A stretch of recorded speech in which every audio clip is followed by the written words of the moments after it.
Salman F Rahman বলেন, আমাকে আটকে রাখলে 80,000 লোক বেতন পাবে না, অনেক ব্যাংকের কিস্তি দিতে পারবো না, এতে দেশের ক্ষতি হবে, আমাকে ছেড়ে দিন, আমি দেশ ঠিক করে দেবো।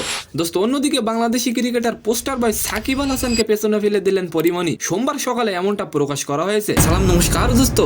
5ই আগস্ট 2024 পদত্যাগ করে দেশ থেকে পালিয়ে যান সাবেক প্রধানমন্ত্রী শেখ হাসিনা, যার পিছু পিছু অনেক এমপি মন্ত্রীরাও দেশ ত্যাগ করেন।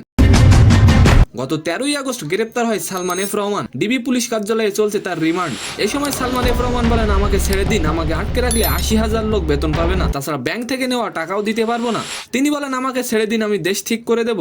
দোস্ত, সালমান এফ রহমানের কাছে ডিবি জিজ্ঞাসা করেন, গত নির্বাচনের আগেই তো আওয়ামী লীগ সরকারের পতন হওয়ার কথা ছিল, তখন হয়নি কেন?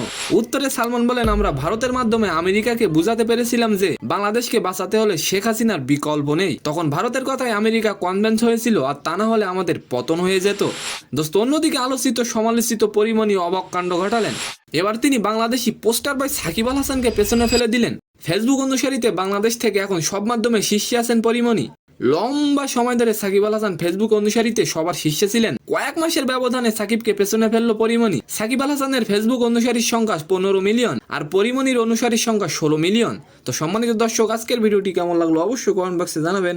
আর ভিডিওটি যদি ভালো লাগে অবশ্যই একটি লাইক দিয়ে আমাদের চ্যানেলটিকে সাবস্ক্রাইব করে দিবেন। ধন্যবাদ।